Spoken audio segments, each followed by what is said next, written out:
Hello friends, मिठुर पाकशालाय आपनादेर सबाइके स्वागत। आज आमी दारुण टेस्टी छातुर परोटा रेसिपिटा आपनादेर साथे शेयर करछि। छातु आमादेर शरीरेर जोन्नो भीषणই उपकारी। छातुके आमरा अनेकभावेই खेয়ে থাকি। आज आमी छातुर परोटा करे देखाচ্ছি। एजন্য এখানে আমি মেজারিং কাপে 2 কাপ পরিমাণে আটা নিয়ে নিয়েছি। ওই সাথে স্বাদমতো লবণ দিয়ে দিলাম এবং একটু জোয়ান এইভাবে হাতে একটু ঘষে দিয়ে দিলাম। সমস্ত কিছু দিয়ে এরপর একটু হাতে করে ভালো করে আগে মেখে নিতে হবে। জোয়ান দিলে আমাদের হজমের পক্ষে ভালো হয়, সেজন্য একটু জোয়ান দিয়েছি। এরপর অল্প অল্প করে জল দিয়ে যেভাবে আমরা রুটি তৈরির একটা ডো তৈরি করি সেরকম একটা ডো তৈরি করে নেব। একেবারে বেশি জল দিয়ে মাখবেন না, অল্প অল্প করে জল দিয়ে দেখুন একটা ডো মতো তৈরি করে নিয়েছি। খুব শক্ত হবে না, একটু নরম মতো একটা ডো তৈরি করে নিয়েছি। এরপর এখানে হাফ চা চামচ পরিমাণে সাদা তেল দিয়ে আবারও একটু ডোটাকে মেখে নেব, তাহলে ডোটা নরম থাকবে। দেখুন এইভাবে তেল দিয়ে খুব ভালো করে আবারও মেখে নিলাম। এরপর এটাকে একটা ভিজে কাপড় দিয়ে ঢাকা দিয়ে আমি প্রায় 20 থেকে 30 মিনিটের জন্য রেখে দেব। হাতে সময় কম থাকলে 5 থেকে 10 মিনিটের জন্য রাখলেও চলবে। এরপর আমাদের মেন উপকরণ ছাতু এখানে এক বাটি পরিমাণে নিয়েছি। এখানেও আমি কিছুটা জোয়ান হাতে ক্র্যাশ করে দিয়ে দিলাম এবং কিছুটা কসুরি মেথি নিয়েছি। কসুরি মেথিটাও একটু হাতে করে ঘষে এর মধ্যে মিশিয়ে দিলাম। এরপরে ভাজা জিরের গুঁড়ো দিয়ে দিলাম হাফ চা চামচ এবং একটা বড় সাইজের পেঁয়াজ কুচিয়ে দিয়ে দিলাম এবং রসুন দিয়ে দিলাম 1 টেবিল চামচ। এরপর কিছুটা কাঁচা লঙ্কা কুচি দিলাম এবং এখানে আমি 1 চা চামচ পরিমাণে আচারের তেল দিয়ে দিলাম। যেটা আমরা ঝাল আচার তৈরি করি, সেই ঝাল আচারের তেল যদি এই পরোটার মধ্যে ছাতুর পুরে দেওয়া হয় তো তার টেস্ট খুবই সুন্দর হয়। এবং এখানে আমি স্বাদ মতো লবণও দিয়েছিলাম, সেটা এখানে দেখানো হয়নি। এরপর সমস্ত কিছু দিয়ে খুব ভালো করে মেখে নিয়েছি। দেখুন এইভাবে একটা শক্ত ডো মতো তৈরি হবে, সেই রকম করে মেখে নিয়েছি। এরপর আবারও এখানে সরষের তেল দিয়ে দিচ্ছি 1 চা চামচ পরিমাণে। এখানে আচারের তেল দিয়েছি 1 চা চামচ, সেজন্য আরও 1 চা চামচ পরিমাণে সরষের তেল দিলাম। সরষের তেল আর আচারের তেলের ফ্লেভারটা খানিকটা একই রকম, যেহেতু আচারের তেল সরষের তেল দিয়েই তৈরি হয়। তো এরকম তেল দিয়ে যদি এই ছাতুর পুরটা তৈরি করা হয় তার মধ্যে খুব সুন্দর একটা আচারের ফ্লেভার থাকে এবং একটা খুব সুন্দর গন্ধও বের হয়। দেখুন এরপর আমি আধ ঘন্টা পরে যে আটাটা মেখে রেখেছিলাম সেই আটাটাকে নিয়ে নিলাম। এরপর এর থেকে আমি কয়েকটা লেচি কেটে নেব। তো বন্ধুরা, আমার আজকে এই ছাতুর সহজ পদ্ধতির রেসিপিটা যদি আপনাদের ভালো লাগে তাহলে চ্যানেলটি অবশ্যই সাবস্ক্রাইব করে আমার পাশে থাকবেন এবং পাশে থাকা বেল আইকনটি অবশ্যই প্রেস করে রাখবেন, তাহলে আমি যে কোনো নোটিফিকেশনই ছাড়ি না কেন তার সবার আগে আপনার কাছে চলে যাবে।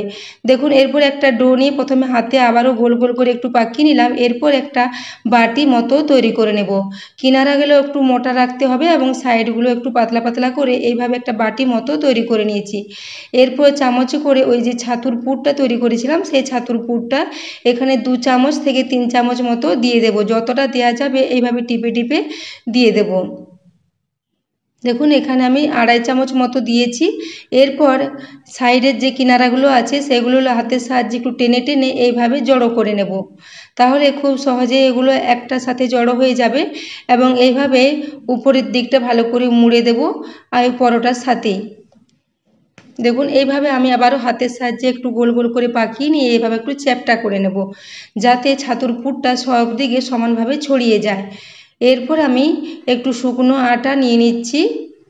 শুকনো আটা নিয়ে এইভাবে চাকির ওপর দিয়ে মেলে নেব খুব ভালো করে। দেখুন এভাবে হালকা হাতে চাপ দিয়ে দিয়ে প্রথমে একটু চারিদিকে ছড়িয়ে নেব। এইভাবে যদি হাতে করে প্রেস করে দেওয়া হয় তাহলে ছাতুর পুরটা ভালোভাবে চারিদিকে ছড়িয়ে যাবে। তার জন্য প্রথমে একটু হাতে করে এইভাবে একটু চওড়া করে নিতে হবে, তারপর বেলনের সাহায্যে হালকা হাতে মেলে নিতে হবে।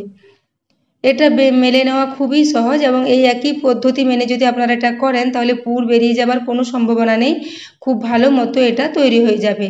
দেখুন হালকা হাতে এভাবে ঘুরিয়ে ফিরিয়ে আমি এটাকে মেলে নেব। তো বন্ধুরা, আমার আজকে এই ছাতুর পরোটা রেসিপিটা যদি ভালো লাগে তাহলে অবশ্যই বন্ধুদের সাথে একটু শেয়ার করে দেবেন এবং একটা লাইকও করে দেবেন।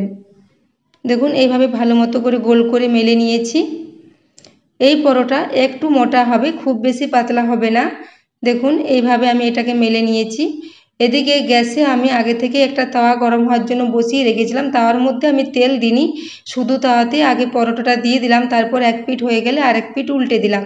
তারপর উপর থেকে আমি ঘি দিয়ে দিচ্ছি। এটা আমি গাওয়া ঘিয়ে ভেজেছি, এখানে আপনারা সাদা তেলেও এটা ভেজে নিতে পারেন। এরপর উপরের অংশটা চারিদিকে প্রথমে ঘিটা ভালো করে মাখিয়ে নেব একদিকটা ভালো মতো ঘি মাখানো হয়ে গেলে আরেক দিকটা উল্টে দেব। দেখুন চারদিকে সাইড থেকে এটা ফুলে আসছে, প্রত্যেকটা পরোটাই ভীষণ ভালোভাবে ফুলেও যাবে। এগুলো বানিয়ে নেওয়া খুবই সহজ। ছাতুর পরোটা খেতেও দারুণ টেস্টি হয়। এটা বাচ্চাদের স্কুলের টিফিনে বা সকালে ব্রেকফাস্টে আপনারা অনায়াসেই বানিয়ে নিতে পারেন। ছাতু তো গ্রীষ্মকালে আমাদের সবার বাড়িতেই থাকে, তাই বাড়িতে থাকা কয়েকটা উপকরণ দিয়ে এই সহজ পদ্ধতির রেসিপিটা আপনারা খুব সহজেই তৈরি করে নিতে পারেন। দেখুন এদিকে আরেক পিঠ উল্টে দিয়ে সেদিকটা তো খুব ভালো করে ঘি মাখিয়ে নিলাম। এরপর উল্টে পাল্টে পরোটাটা ভেজে নেব। দেখুন পরোটাটা চারিদিক থেকে কি সুন্দর মতো ফুলে গেছে, একদম বেলুনের মতো ফুলে উঠেছে। এইভাবে উল্টে পাল্টে পরোটা ভেজে নেব। এটা এখানে প্রথমে একটা ভাজা হয়ে গেছে, এরপর এটাকে একটা প্লেটে তুলে রেখে দিলাম। এই একই পদ্ধতিতে আমি আরেকটা আপনাদের দেখিয়ে দিচ্ছি কীরকমভাবে পুরটা ভেতরে দেব। দেখুন প্রথমে আটাটা নিয়ে এইভাবে বাটির মতো করে নিতে হবে। একটা বাটির মতো করে নেওয়া হয়ে গেলে চামচ করে ছাতুর যে পুরটা রেডি করেছিলাম সেই পুরটা এইভাবে দিয়ে দেব। এবং বন্ধুরা এই ছাতুর পুরের মধ্যে আচারের যে তেলটা দিয়েছি এটা অবশ্যই দেবেন। এটা দেওয়ার জন্য এর মধ্যে দারুণ সুন্দর একটা ফ্লেভার তৈরি হয় এবং খুবই সুন্দর খেতে লাগে। দেখুন এইভাবে হাতে করে একটু করে প্রেস করে ভেতর দিকে একটু মুড়ে মুড়ে ছাতুর পুরটা ঢুকিয়ে দেবো এবং উপরের যে কিনারাটা আছে সেটাকে টেনে টেনে সামনের দিকে এইভাবে নিয়ে এসে জড়ো করে নিতে হবে, তাহলে এটা খুব সুন্দর মতো তৈরি হয়ে যাবে। দেখুন এইভাবে মুখটা এরকম জড়ো করে একসাথে নিয়ে নিলাম। তারপর প্রথমে হাতের সাহায্যে একটু এইভাবে চ্যাপটা চ্যাপটা করে নেব, তাহলে চারিদিকে পুরটা সমানভাবে ছড়িয়ে যাবে। এরপর আবারও একই পদ্ধতিতে একটু শুকনো আটার গুঁড়ো দিয়ে পরোটাটা মেলে নেব। দেখুন এইভাবে হাতের সাহায্যে প্রেস করে করে পরোটাটা চারিদিকে পুরটাকে ছড়িয়ে দিলাম। তারপর শুকনো আটা দিয়ে খুব ভালো করে হালকা হাতে মেলে নেব। এই পরোটাটা আপনারা যে কোনো চাটনির সাথে বা বাড়িতে থাকা ফ্রেশ টক দই বা আচার যে কোনো কিছুর সাথে সার্ভ করতে পারেন, খেতে দারুণ লাগে। এটা বাচ্চা থেকে বড় সবাই ভীষণই পছন্দ করবে। দেখুন দ্বিতীয় পরোটাটাও এখানে মেলা হয়ে গেছে।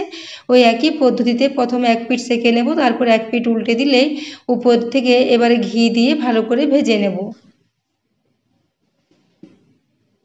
দেখুন এইভাবে এক পিঠে প্রথমে ভালো করে ঘি দিয়ে দিলাম, অপর দিকেও একইভাবে ঘি দিয়ে মেখে এটাকে উল্টে পাল্টে ভেজে নেব।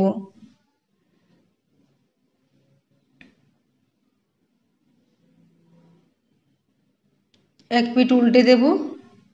দেখুন পরোটাগুলো প্রত্যেকটাই একদম পারফেক্টভাবে ফুলেছে এবং প্রত্যেকটাই খুব সুন্দর মতো তৈরি হয়েছে। এখানে আমি মোট 6টা পরোটা তৈরি করেছিলাম 2 কাপ আটা দিয়ে।